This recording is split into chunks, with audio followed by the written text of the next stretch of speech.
우리 함께 말씀 보도록 하겠습니다. 함께 보실 말씀 에베소서 2장 4절 말씀입니다. 신약성경 311페이지 우리 에베소서 2장 1절 말씀을 우리가 함께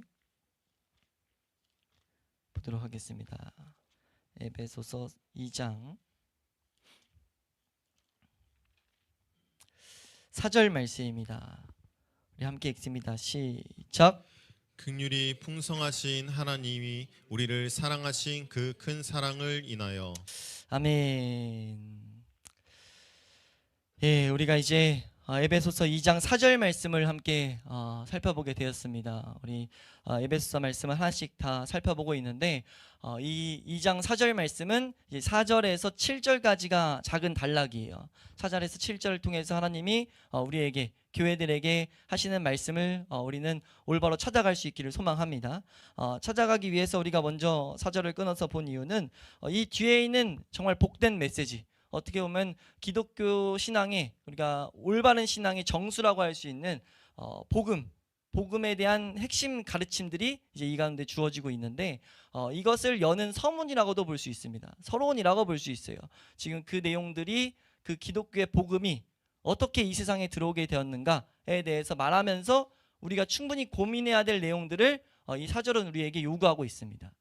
이 4절 말씀에 사실 우리 한글 성경에는 빠진 단어가 하나가 있습니다. 우리 영어 성경, 대부분의 영어 성경이라든지 원어에도 이 단어 하나 들어간 게 그러나라는 단어로 시작해요. 이 본문은 그러나 긍휼이 풍성하신 하나님이 라면서 이 문장이 시작됩니다. 두 문장으로 구성되어 있는데 그러나 긍휼이 풍성한 하나님께서 우리를 사랑하신 그 큰 사랑으로 인하여, 이 두 가지를 강조하고 있는데 그러나라는 것이 사실 들어가야 우리가 더욱더 이 본문이 주는 메시지를 제대로 붙잡을 수 있는 이유는 그러나라는 단어 자체가 주는 요구가 있기 때문이에요. 그러나라는 접속사는 보통 뭘 하냐면은 앞과 뒤를 대조시키거든요.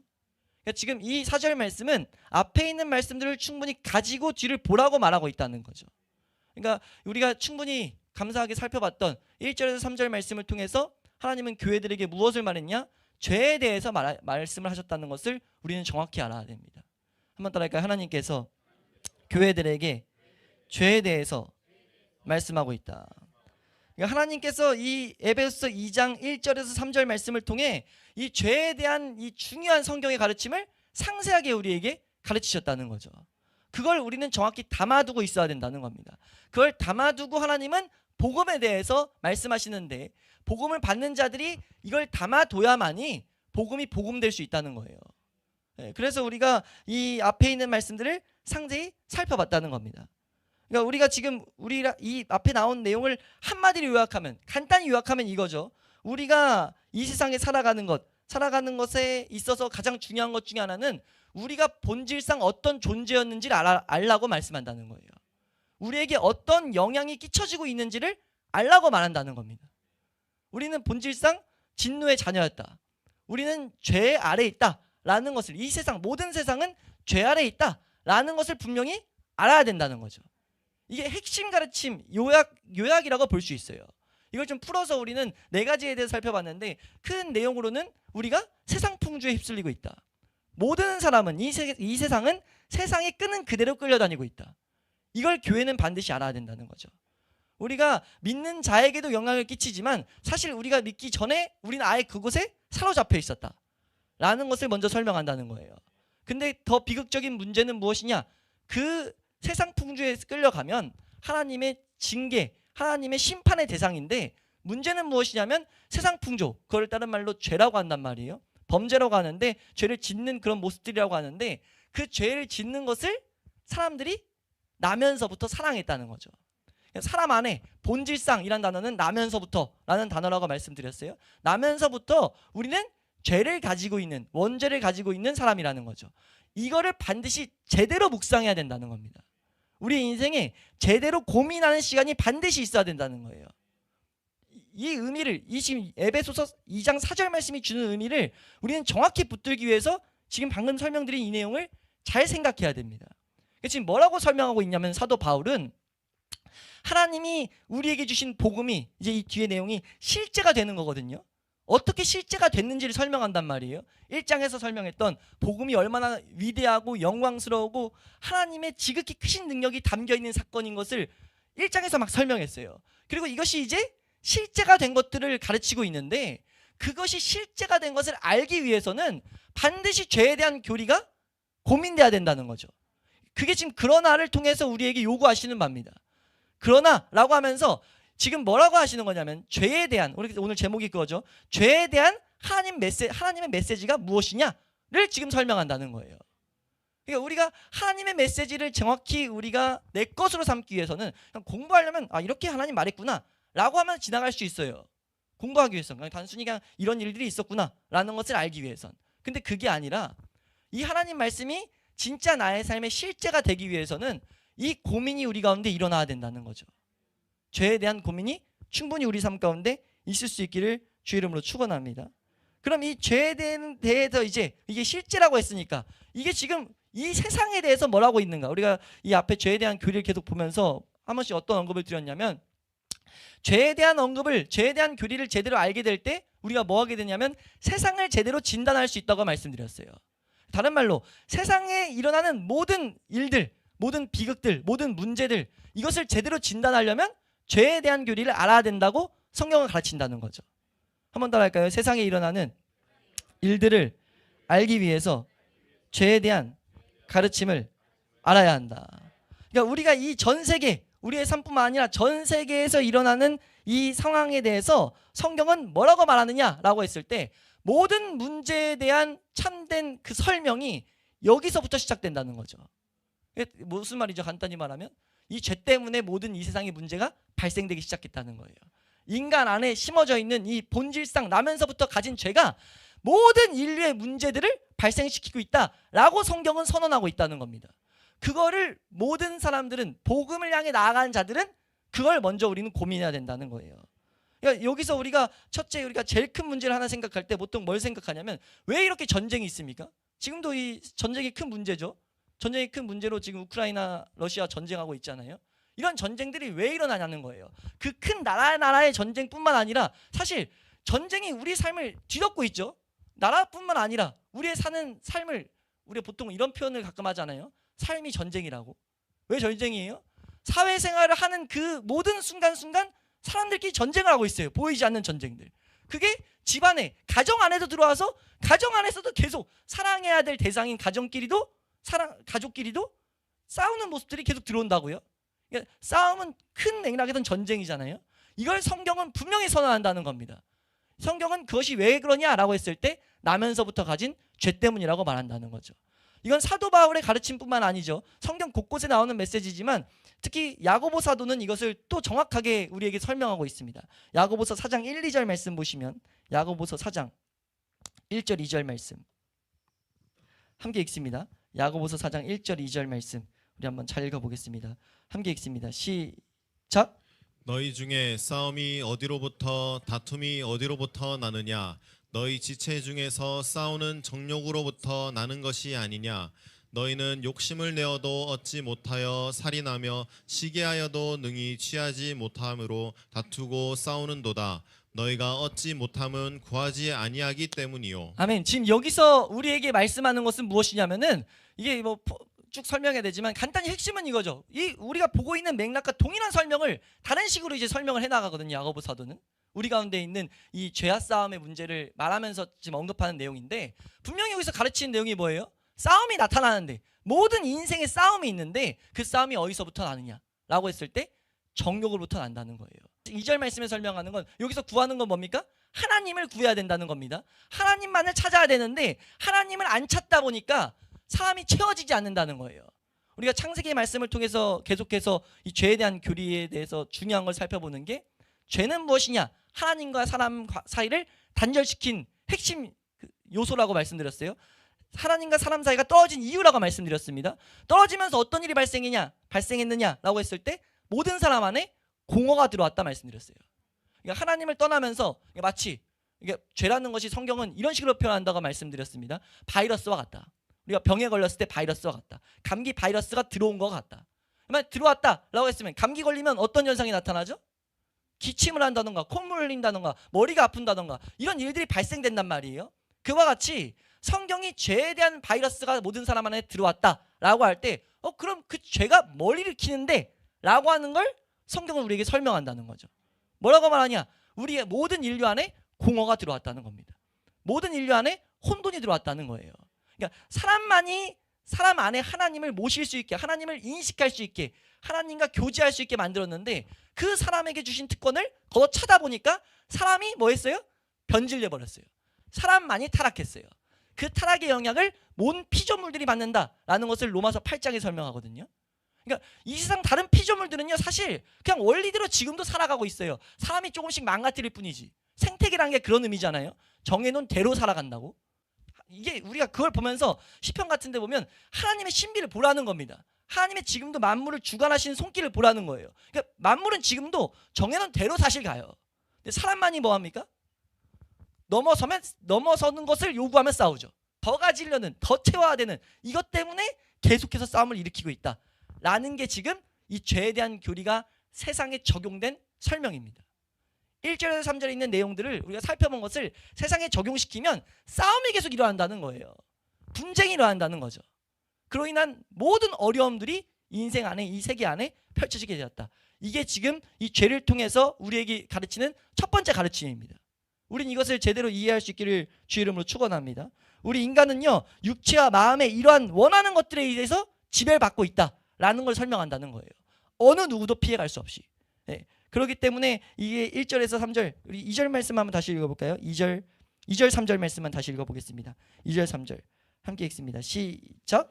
그때 너희는 그 가운데서 행하여 이 세상 풍조를 따르고 공중의 권세 잡은 자를 따랐으니 곧 지금 불순종의 아들들 가운데서 역사하는 영이라. 전에는 우리도 다 그 가운데서 우리 육체의 욕심을 따라 지내며 육체와 마음에 원하는 것을 하여 다른 이들과 같이 본질상 진노의 자녀이었더니. 아멘. 이 가르침의 이 핵심 내용을 우리가 이해하는 것은요 복음을 제대로 받는데 가장 중요한 역할을 한다는 것을 우리는 놓치면 안 된다는 거예요. 이 문제가 처해 있는 것은요 어떤 한 사람의 문제가 아니라는 거죠. 어떤 한 나라의 문제가 아니라는 겁니다. 개인으로 시작해서 나라에 이르기까지 모든 부분에, 모든 영역에 이 문제는 자리 잡고 있다는 거예요. 이것을 알라라는 것이 이 내용이 올바로 적용된 첫 번째 모습입니다. 그리고 두 번째 하나 더 생각해야 될 게 있는데 이 말씀을 적용시키는 두 번째 측면은요 이 일이, 이 비극이, 이걸 죄에 대한 비극이라고도 말하는데 이 비극이요 하나님이 이 세상을 마지막이라고 하는 그 예수님 다시 오시는 그날까지 계속해서 이뤄진다는 거예요. 이 죄에 대한 역사는요 절대 멈추지 않습니다. 오히려 뭐라고 말하냐면 갈수록 더하다고 말해요. 이걸 제대로 이해하는 게 복음을 복음되게 하는 가장 중요한, 어떻게 보면 정말 중요한 핵심적인 가르침 중에 하나예요. 그러니까 우리 인간이 계속해서 이 죄에 대해서 지배를 받고 있는 한 세상은 계속 그러할 것이다 라고 우리는 제대로 생각할 수 있기를 주의 이름으로 축원합니다. 그러니까 우리가 이 사람이 이 죄에 대해서 변하지 않는 한 계속 앞으로의 미래도 그럴 거라는 것을 우리는 정확하게 알아야 된다는 거예요. 근데 이걸 생각했을 때 이 가르침을 우리 믿음의 선배들이 고민하면서 이 죄에 대한 교리에서 이런 가르침을 도출해냈는데 이런 가르침을 알다 보니까 적용을 시키다 보니까 비극 한 가지가 뭐냐면 되게 비참한 현실 하나가 뭐냐면 사람 안에, 모든 사람 안에 동일한 하나의 현상이 있는데 낙관주의가 뭐냐면 그냥 어떻게 되겠지, 잘 되겠지. 우리가 교회에서도 이런 말 쓰잖아요. 잘 될 것입니다. 예? 우리가 교회 오면 그냥 무조건 잘 될 것입니다. 이거는 세상에서 만들어 놓은 하나님 말씀을 제대로 접하지 못하게 하는 비극 중에 하나예요. 왜냐하면 복음이 복음되려면 앞으로 죄는 계속해서 우리에게 죄될 것이란 것을 직시해야 되는데 정확하게 이해 안 돼서 복음을 찾게 되는데 세상이 그걸 못 보게 하려고 마귀라는 우리 원수대적 마귀가 뭘 했냐면 세상 가르침 속에 이 세상을 살아가는 어떤 삶의 지혜 가운데 긍정적으로 생각해야지. 우리가 낙관적으로 생각해야지. 아니 세상 힘든데 앞으로도 힘들게 생각해서 뭐 있냐 이런 생각들 때문에 낙관주의를 심어놔 버렸단 말이에요. 이게 사실 하나님을 모르는 인간에게는 사실 어느 정도 필요한 일일 수는 있어요. 비극인데 또 비극을 생각할 수는 없으니까. 근데 성경은 그렇게 말하고 있지 않는다는 거예요. 성경은 정확히 보라고 말하고 있다는 거죠. 우리가 죄에 대해서 이 죄의 문제를 해결하지 않는 한 우리 인생은 절대 낙관될 있을, 뭔가 더 개선될 일은 여지가 전혀 없다는 거죠. 우리가 뭐 확신을 가지고 막 어떤 막 이런 고향감을 가지고 살아갈 수 있는 어떠한 근거도 없다는 겁니다. 그러니까 죄를 가지고 있는 모든 앞에 있는 사람들은요 다 실패했던 것을 역사가 보여줘요. 죄를 가지고 있는 인간은 다 실패했다는 걸 역사가 보여준단 말이에요. 사실 역사를 보면. 근데 문제는 뭐냐면 나는 안 그럴 거다 라는 생각들을 다 심어놓는다는 거예요. 나는 그 일에서 자유할 수 있지. 나는 이 일에서 벗어날 수 있지. 이런 막연한 생각들을 갖게 만든다는 거예요. 뭐가요? 우리가 교육받는 이 교육, 우리가 가고 있는 이 문화들이 계속해서 그런 생각을 갖게 만든다는 겁니다. 이걸 우린 정확히 알아야 돼요.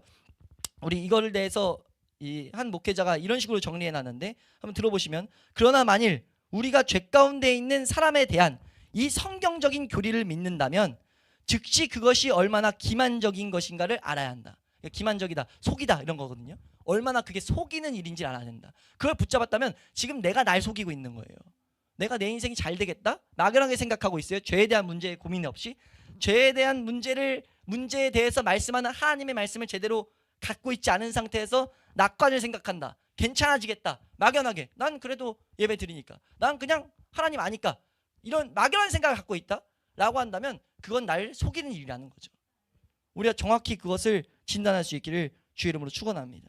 예수님이 이 점에 대해서 분명하게 우리에게 말씀을 하고 있어요. 우리 누가복음 17장 26절에서 30절 말씀입니다. 우리 누가복음 17장 26절에서 30절 말씀 우리 함께 읽습니다. 시작. 노아의 때 된 것과 같이 인자의 때에도 그러하리라. 노아가 방주에 들어가던 날까지 사람들이 먹고 마시고 장가들고 시집가더니 홍수가 나서 그들을 다 멸망시켰으며, 또 롯의 때와 같으리니 사람들이 먹고 마시고 사고 팔고 심고 집을 짓더니 롯이 소돔에서 나가던 날에 하늘로부터 불과 유황이 비오듯 하여 그들을 멸망시켰느니라. 인자가 나타나는 날에도 이러하리라. 아멘. 예수님 다시 오실 때에 대한 설명이거든요. 예수님이 오실 때가 다가오면 다가올수록 뭐라고 말합니까? 심판받을 일들만 펼쳐진다는 거죠. 하나님의 진노의 그 대상이 될 일들만 펼쳐진다는 겁니다. 그러니까 이게 예수 그리스도 우리의 주님의 역사관이에요. 이 세상을 바라보는 세계관입니다. 근데 지금 문제는 뭐예요? 이 교훈을 꼭 붙잡는다면 우리는 거짓된 열강에서 벗어나야 되는데 이걸 안 붙잡다 보니까 복음이 들어온 곳에 항상 뭐가 들어왔냐면, 이 역사, 기독교 역사를 보면 거짓된 소망, 거짓된 열광, 거짓된 에너지를 쏟는 장소들을 만들어낸다는 것을 우리는 알아야 돼요. 이게 지금 마귀가 우리를 깨어내는 하나의 중대한 비극이거든요. 복음이 복음되지 못하게 하기 위해서 개인들에게 하나님이 정말 해놓으신 일들이 복음, 기쁜 소식이 돼야 되는데 기쁜 소식이 되지 못하게 만든다는 거예요. 성경은 말하죠. 중생되지 않는 한, 예수 그리스도의 복음을 갖지 않는 한 이런 변화는 절대 없을 거라고 말해요. 근데 우리는 막연하게 생각하죠. 교회 안에서 우리가 이걸 적용시키면 교회 안에서 중생에 대한 교리를 제대로 안 가르치고 우리가 구원받는 것에 대해서 정확하게 구원을 그냥 주먹구구식으로 예수 믿으면 구원받지, 성경은 어디도 그렇게 말한 적이 없는데 그냥 예수 나 믿어? 너 믿어? 이렇게 믿으면 그냥 구원받는다 라고 말하고 나서 이게 사실 그게 구원이 오면 삶의 변화가 나타날 수밖에 없는데, 하나님만을 구하는 방향으로 바뀔 수밖에 없는데 그런 점검이 없이 그냥 믿는다는 것, 그 사람의 고백을 통해 가지고 믿는다고 치부해버리니까 뭐예요? 그 사람은 하나님을 향해 나갈 수가 없어요. 근데 교회 계속 다녀요. 다니다 보니까 믿음이 있다고 주변에서 말을 해요. 그러니까 그 믿음에 반응을 해야 될 거 아니에요. 맞잖아요. 반응을 해야 되는데 어떻게 반응합니까?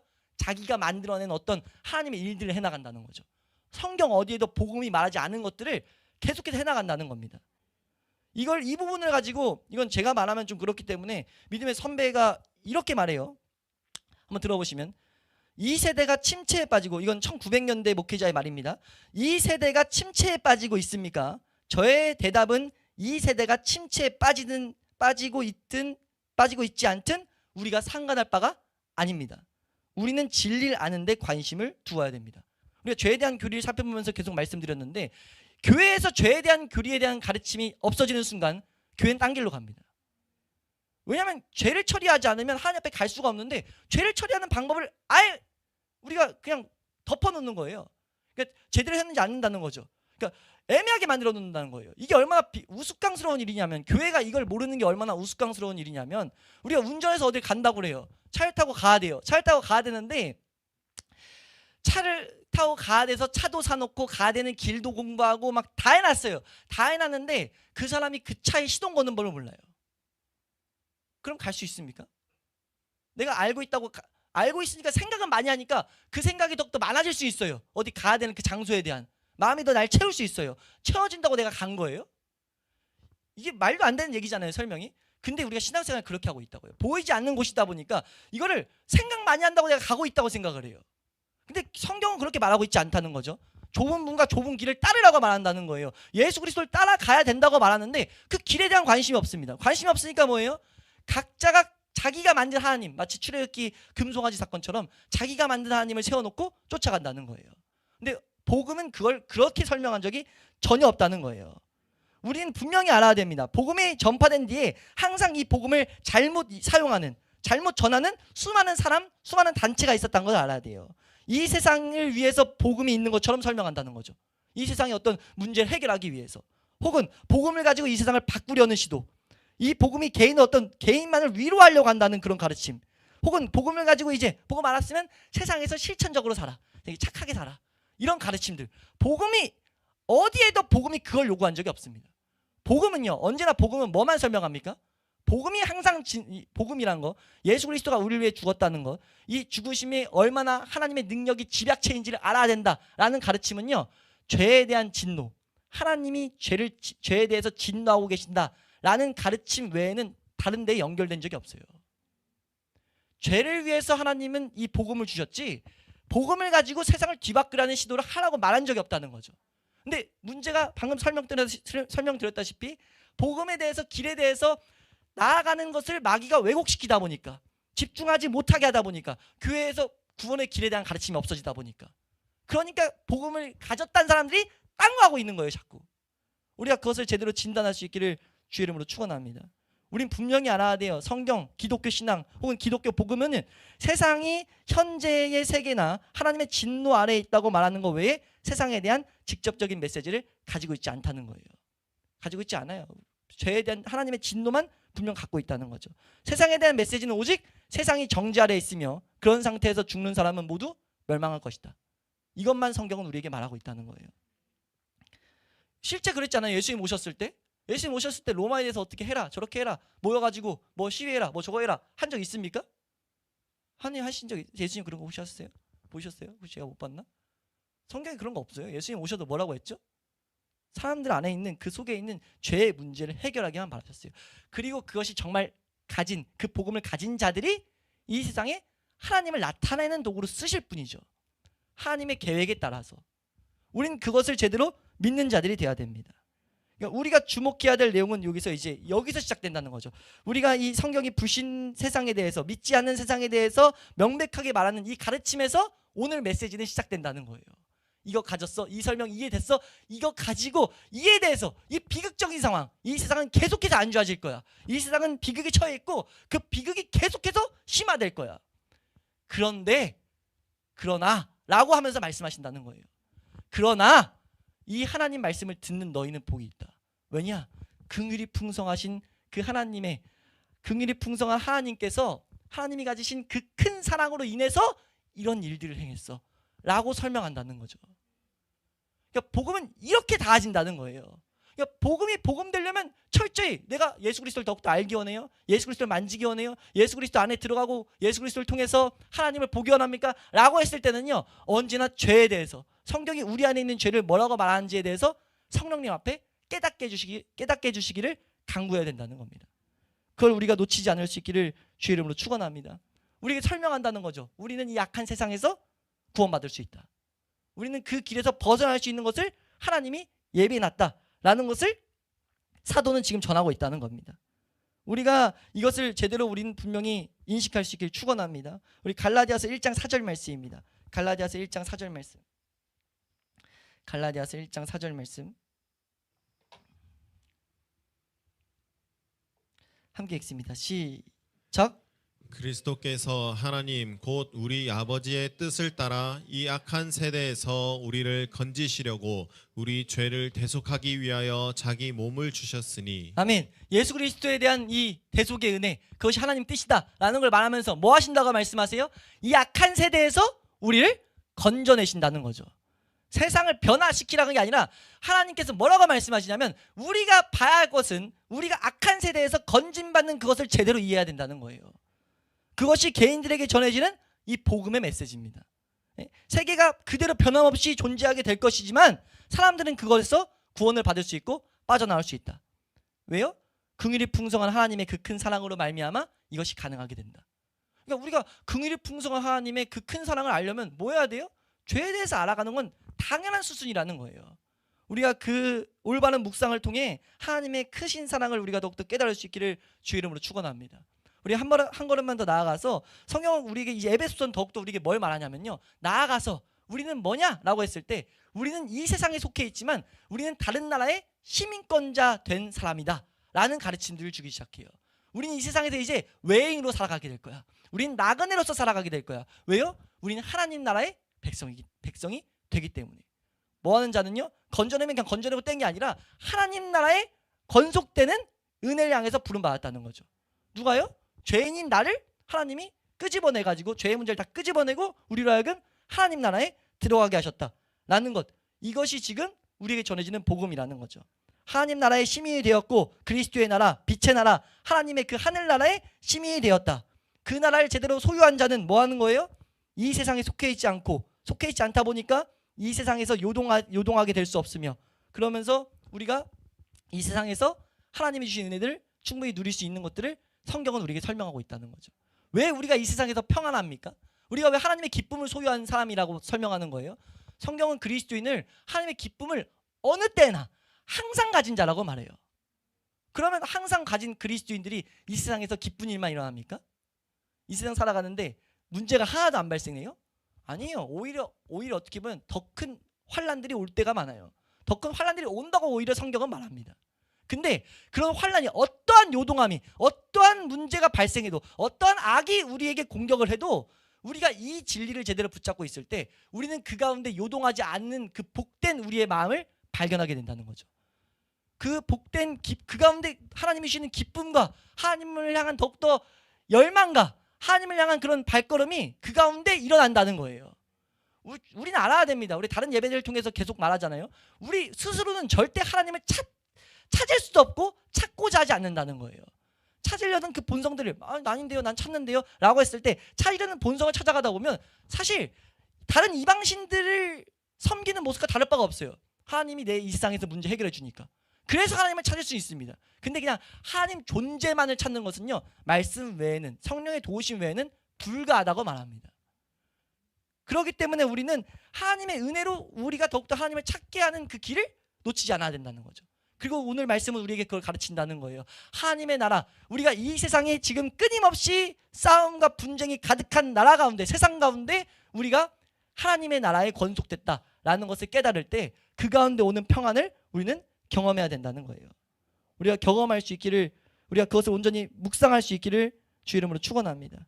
이것이 이 메시지의 가르침이에요. 그러나 긍휼이 풍성한 하나님께서 우리를 사랑하신 그 큰 사랑으로 말미암아 죄인인 우리, 즉 하나님과 원수된 우리에게 하나님 나라의 백성이 되는 길을 열어주셨다. 이 교리를 우리가, 이 가르침의 핵심, 이걸 교리라고 하잖아요. 이 교리를 우리가 만약 제대로 딱 붙잡았다면 이건 우리에게 역사를 가져다 준다는 거죠. 어떤 역사를 계속 가져다 줍니까? 우리가 더 이상 이 세상에 애정 두는 데서, 이 세상만을 사랑하는 데서 자유할 수 있게 돼요. 그 어떤 인생도 이 세상을 살아가는 게 모양은 다를 수 있어요. 어떤 사람은 인기, 어떤 사람은 돈, 어떤 사람은 쾌락, 어떤 사람은 뭐 각자의 원하는 것은 다를 수 있어요. 근데 이 내용 안에 다 포함됩니다. 뭐요? 세상 안에 다 포함되어 있어요. 우리가 원하는 건 이 세상일 수밖에 없어요. 이 세상을 사랑할 수밖에 없어요. 근데 우리가 만약 하나님이 주신 이 구원이 실제 하나님 말씀대로 성취된다면 그때부터 우리 인생들 각 사람에게는 어떤 은혜가 발생되냐, 이 세상이 아니라 하나님의 나라를 향한 애정을 품을 수 있게 됩니다. 하나님 나라를 향한 열정을 품을 수 있게 돼요. 그게 복음이 주는 은혜라는 거죠. 복음이 가지고 있는 능력이라는 겁니다. 하나님을 알지 못하는 사람은 절대 그럴 수 없다는 거죠. 이 세상에 소망을 두고 이 세상의 정신과 이 세상의 사고방식과 이 세상의 정치가들, 이 세상의 정신구조, 쾌락, 그 기쁨에다 모든 소망을 두는데 그것으로부터 다른 길들을 걸어가게 되는 자. 그래서 뭐라고 한다고요? 나그네라고. 나그네가 뭡니까? 세상 이 나라 사람과 뭔가 다른 사람. 그래서 그리스도인을 성경은 나그네라고 말해요. 이 세상에서는 외인된 자라고 말합니다. 이것에 대한 기쁨을 나타내는 모든 예배자들이 될 수 있기를 주 이름으로 축원합니다. 이 세상을 원해서 더 이상 이 죄된 세상, 우리를 비극으로 끌고 가는 이 세상만을 원하는 것이 아니라 위의 것을 바라볼 수 있는 순례자의 삶을 살아갈 수 있기를 주 이름으로 축원합니다.